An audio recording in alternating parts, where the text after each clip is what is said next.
Supreme court ने इस पूरे मामले पे संज्ञान लिया है और एक बड़ी टिप्पणी की है कि डेथ चैम्बर आप लोग संस्थानों को बनाते जा रहे हैं। कैसे सुप्रीम कोर्ट के संज्ञान को देखते हैं? बिल्कुल सही है।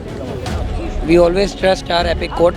कब तक पैसे के लिए इतना ग्रीड करेंगे कि बच्चों की जानों की कोई कीमत नहीं है। हर बार ऐसा केस होगा, फिर बच्चे रोड पे उतरेंगे, कोई फ़ायदा नहीं होगा। ये कोचिंग नहीं है, ये कंपनी है। कंपनी इसके तौर पर रजिस्टर्ड होती है, पूरा इनका अकाउंट्स होता है, पूरा सारा कुछ। तो वही ये कैपिटलिज्म चल रहा है पूरा। 4 PM दिल्ली देख रहे हैं आप और मैं हूं आपके साथ शाहीन खान। और यहाँ मैं ओल्ड राजेंद्र नगर में मौजूद हूं, जहां पर पिछले हफ्ते जिस तरीके से 3 बच्चों की जान चली जाती है पानी में डूब करके एक IAS कोचिंग के अंदर, उसके बाद से हाई कोर्ट से लेकर सुप्रीम कोर्ट तक इस पूरे मामले पर काफ़ी सख्त नज़र आ रहा है। आपको बता दें, पहले मामला हाई कोर्ट पहुंचता है और हाई कोर्ट MCD को पूरी तरीके से इस पूरे मामले पे फटकार लगाता है। कई सुरक्षा के इंतजामों को लेकर के सवाल खड़े किए जाते हैं, तो वहीं अब सुप्रीम कोर्ट ने स्वयं संज्ञान लेते हुए इस पूरे मामले पर पूरी तरीके से शासन प्रशासन को फटकार लगाई और एक बड़ी टिप्पणी की है कि डेथ चैम्बर बन चुके हैं कोचिंग सेंटर और छात्रों की जान से खेल रहे हैं IAS जो IAS कोचिंग संस्थान है। उसके साथ में सुप्रीम कोर्ट ने पूरी तरीके से इस पूरे मामले पर सुरक्षा को लेकर के कई सवाल खड़े किए। आपको बता दें, आज 8 दिन इन छात्रों को यहाँ पर बैठे हो गए, लगातार अपनी मांगों को पूरे करें। इस बीच मामला हाई कोर्ट पहुँच जाता है, जहाँ पर हाई कोर्ट MCD के अधिकारी को से लेकर के MCD में जिस तरीके से काम किया जा रहा है उस पूरे मामले पर जो है कार्यवाही कही की जा रही है, उसको लेकर के कई सवाल खड़े किए गए हैं। हालांकि आपको बता दें, बलि का बकरा इस पूरे मामले में ढूंढने की कोशिश की गई थी। जो SUV ड्राइवर था जो यहाँ से गुजरता है, उस पर ही पूरी तरीके से मामला डालने की कोशिश की गई थी कि गाड़ी यहाँ से निकली, स्पीड से पानी लाइब्रेरी के अंदर गया, गेट टूट गया, तमाम ऐसी बात की। इसको लेकर भी हाई कोर्ट ने एक बड़ी सख्त टिप्पणी की कि गनीमत है कि आपने जो पानी था उस पर पूरी तरीके से चालान नहीं काटा। जिस तरीके से MCD ने जो SUV ड्राइवर है उसको इस पूरे मामले में जो है पूरी तरीके से घेरने की कोशिश की गई है। अब हाई कोर्ट देखिए पूरी तरीके से इस पूरे मामले पे सख्त नज़र आ रहा है, तो अब वही सुप्रीम कोर्ट भी इस मामले पर जो है बड़ी टिप्पणी कर रही है। सुप्रीम कोर्ट ने साफ कर दिया है कि जब तक सुरक्षा के इंतज़ामों का पूरा सुनिश्चित नहीं किया जाता, आप ऐसे प्रावधान नहीं बना सकते जहां पर आप पूरी तरीके से इन संस्थानों को सुरक्षित जो है बना सके, तब तक कोचिंग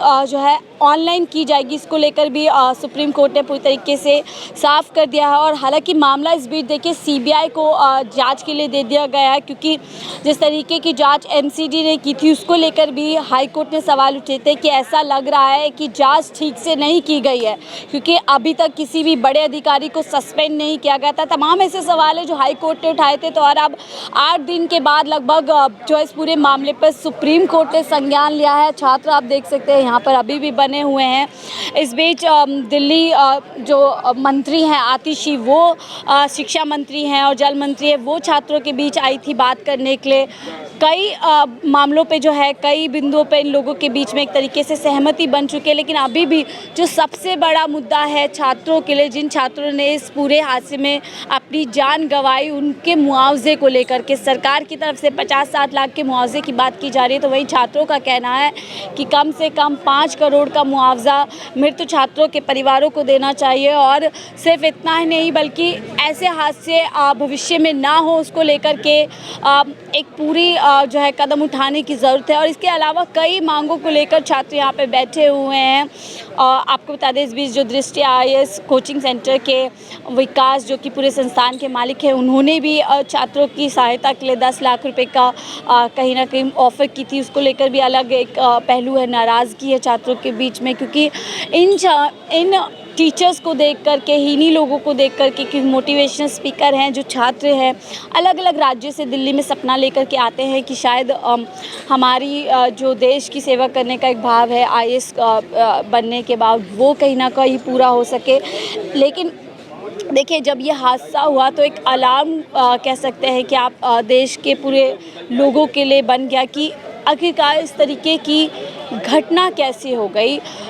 देखिए लाइब्रेरी के अंदर छात्र बैठते हैं पढ़ाई करने के लिए और उनको मालूम नहीं होता, कुछ ही घंटों की बारिश के अंदर पानी अंदर चला जाता है और 3 छात्रों की देखते देखते जो है पूरी तरीके से मौत हो जाती है। अब इसको लेकर के देखिए हाँ, सुप्रीम कोर्ट ने एक और टिप्पणी की है, बच्चों को डूबकर मर जाना तो आंखें खोलने वाली घटना, इस तरीके की टिप्पणी सुप्रीम कोर्ट की तरफ से की गई है। और जाहिर तौर से जिसके बाद से इस घटना के बाद से ना सिर्फ दिल्ली के अंदर बल्कि पूरे राष्ट्रीय स्तर पर इस पूरे मामले को लेकर के चर्चा हुई है और सवाल कई खड़े हुए हैं कि आगे कब तक ऐसे सिस्टम की लापरवाही के चलते किसी भी छात्र को अपनी जान गंवानी पड़ेगी। और दिल्ली जैसे राज्य में जहां पर देखिए केंद्र सरकार का भी शासन है, पूरी तरीके से दिल्ली सरकार है, यानी कि पूरा केंद्र शासित ये पूरा प्रदेश है, वहाँ पर इतनी बड़ी घटना का जो है घटना घट जाती है तो कई सवाल अपने आप में खड़े होते हैं। हम कुछ छात्रों से इस पूरे मामले पर जो है बात करने की कोशिश करेंगे कि वो सुप्रीम कोर्ट के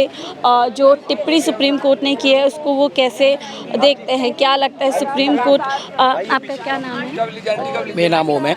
ओम, आपने सुना होगा, अभी देखा होगा, सुप्रीम कोर्ट ने इस पूरे मामले पे संज्ञान लिया है और एक बड़ी टिप्पणी की है कि डेथ चैम्बर आप लोग संस्थानों को बनाते जा रहे हैं, कैसे सुप्रीम कोर्ट के संज्ञान को देख रहे हैं? बिल्कुल सही है।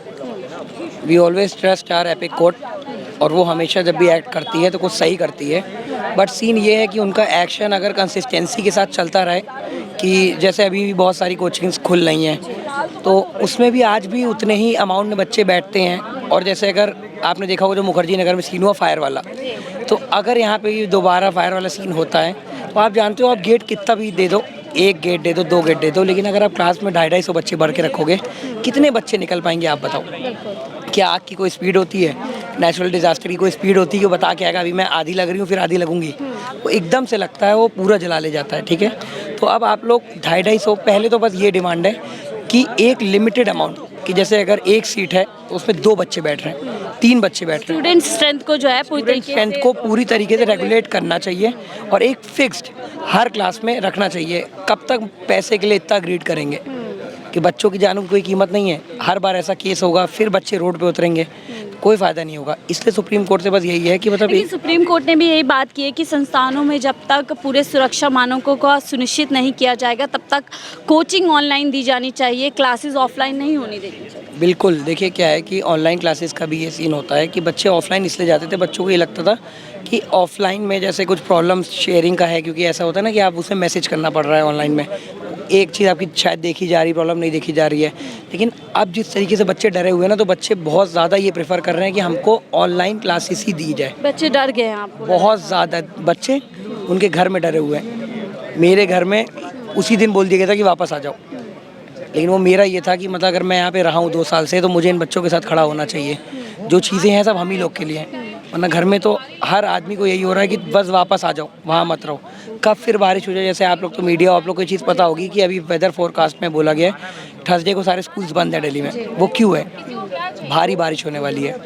भारी बारिश मतलब पेरेंट्स के दिमाग में एक ही चीज़ आती है। पिछले देखा था कि उस पूरे हादसे के बाद भी हमने यहाँ की भयानक तस्वीरें देखी थी, उसी तरीके से पानी 3 दिन बाद ही भयंकर पानी भरा हुआ था यहाँ तक। बच्चे यहाँ प्रोटेस्ट कर रहे थे, पानी धीमे धीमे बढ़ता गया। ज़बरदस्ती बच्चों को हम लोग ने बाहर किया, जो बच्चे नहीं भी हट रहे थे, कि हट जाओ। जो केस पटेल नगर में हुआ इलेक्ट्रोक्यूशन वाला, वो वापस से अगर कोई तार वार तो आप देख ही सकती हैं कितने मैनेज तार हैं, आप खुद देख सकती हैं। अभी भी लग रहा है कि पूरी तरीके से लापरवाही चल रही है, क्योंकि अभी देखा दिल्ली के अंदर जो बारिश हुई 3 दिन पहले, उसमें हमने देखा एक माँ और बेटी की जो है डूब करके सीवर में डूब करके मौत हो जाती है गड्ढे में।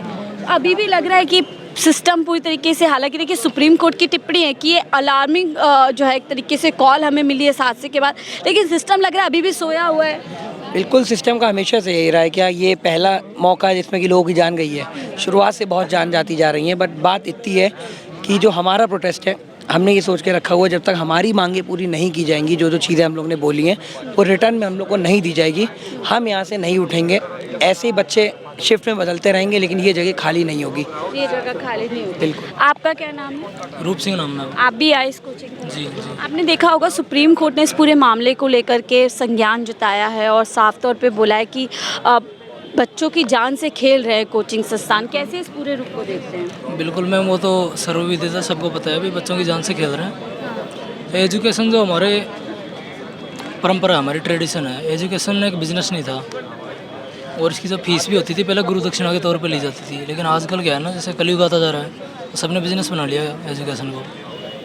ये कोचिंग नहीं है, ये कंपनी है। कंपनीज के तौर पर रजिस्टर्ड होती है, पूरा इनका अकाउंट्स होता है, पूरा सारा कुछ। तो वही ये कैपिटलिज्म चल रहा है पूरा। मैं विरोध में नहीं हूँ कैपिटलिज्म के, लेकिन एजुकेशन का कैपिटलिज्म गलत है। बाकी चीज़ों में अच्छी बात है कैपिटलिज्म, लेकिन ये सुरक्षा के मानकों को लेकर भी सुप्रीम कोर्ट ने कहा है कि सुनिश्चित किया जाए और तब तक क्लासेस ऑनलाइन किया जाए। तो क्या लगता है पूरी तरीके से फॉलो करेंगे जो कोचिंग सेंटर्स हैं?